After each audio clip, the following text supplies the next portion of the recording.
Well, Mark Robinson, you mentioned in an interview after Saturday's game about the players being a bit nervous, but obviously if we're going to produce this exciting brand of football the way we've started the season, the players are going to have to get used to that as much as possible. How much do you share that view?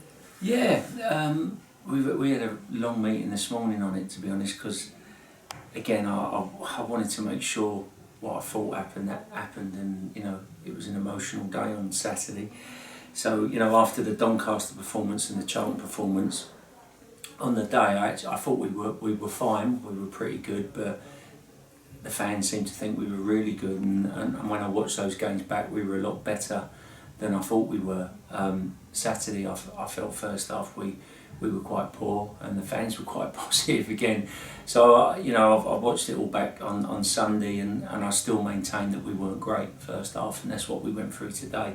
And great in terms of there was so much we went away from that we did last season when we were good, and even that we did against Doncaster and Charlton. I felt that we did look nervous. I felt that the occasion got to the players a bit, and we've gone through it at length today, things that we need to do and things that if we're going to go to places like the Stadium of Light on Saturday and face the kind of challenge we're going to face tomorrow night, that we've got to do. We've got to put our personality on our play and make sure that we do these things, and the players agreed. They totally agreed. When I'm showing them the clips, they had the answers before I've even finished. They knew that. So we've got to make sure we're stamping our personality on games. And I said, if you ever lose a game, we have to lose it doing what we do, not because we've gone in our shell a bit.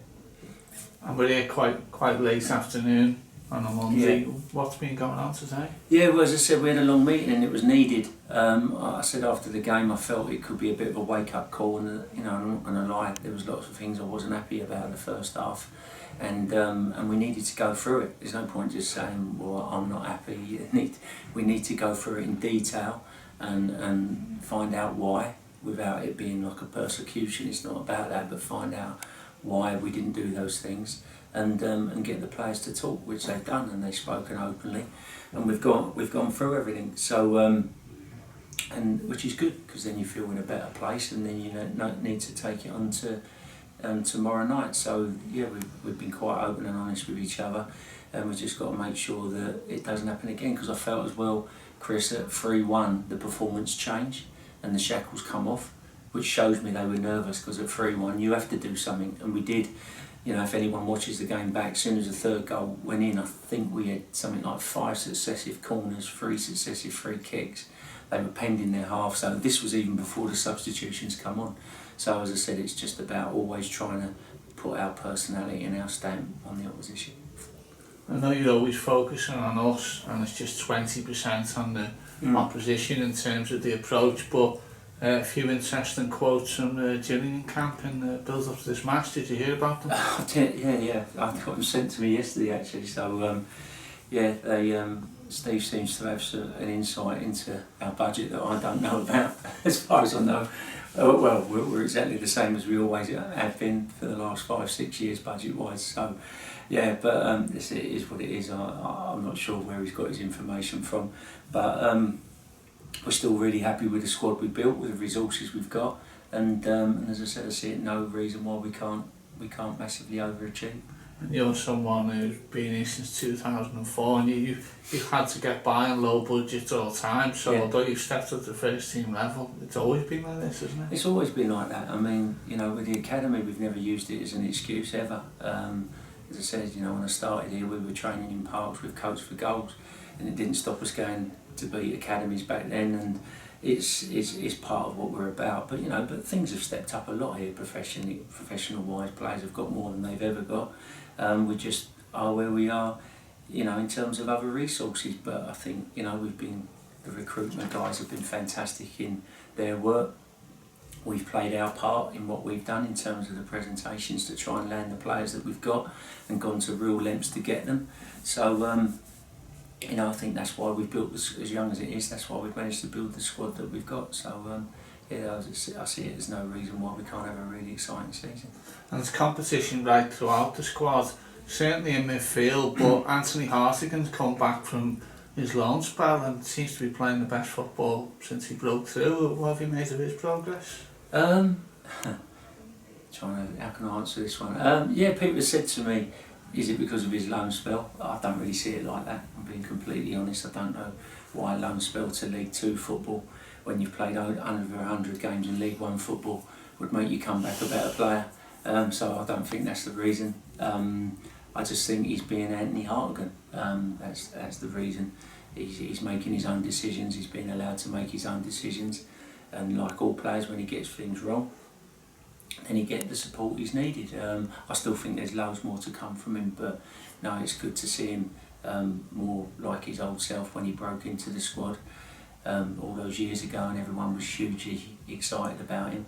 And then, you know, for no reason we seem to look at the player when they underperform, and you know, I don't think it's got anything to do with the player. As I said, there's loads more to come from him, and that's what hopefully we'll see. And certainly players who've got more to come are two of our loan signings, Darko Mabudi and Aaron Presley, both scored on Saturday. Yeah. Staking a claim perhaps for starts now, those players? Yeah, everyone's staking a claim, and this, you know, I've had a couple of meetings with a couple of players this morning, and you know, these initial games, you know, I've got to get to know the players as well, really get to know them and know that I can trust them in everything we do on and off the ball, and that takes a little bit of time, not, you know, because they need to fully understand what's expected, but no, I was really, really pleased with them on Saturday when they come on.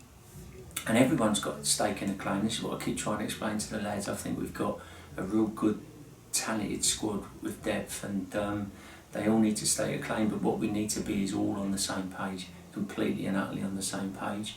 And I didn't feel like we were on that the first half on Saturday.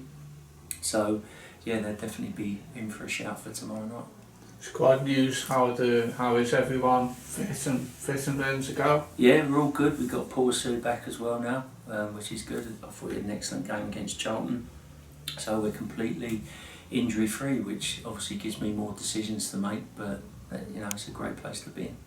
And Bolton is certainly going to cause a lot of teams problems this season with that attack and play, but Gillingham perhaps a different style that we have to encounter tomorrow night. Yeah, they're always a real threat, and you know, every team offers different problems, and Gillingham will, you know, if we don't get things right, they will offer lots of problems to us, you know, so there's lots of things that we've got to get right to you know, stop their attacking threat.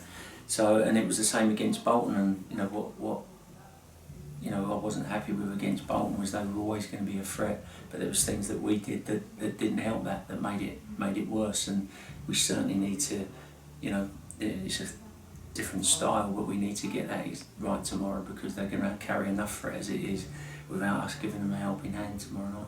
Just finally, a nice exchange on social media, tweet from yourself apologising for Saturday's performance, and did the reaction from some fans surprise you? They seem to think the opposite. Yeah, as I said, that I think it's because the game ended so emphatically. So, you know, most people obviously remember the last bit of the game, and second half we were good. The whole of the second half we were good, even though we conceded the third.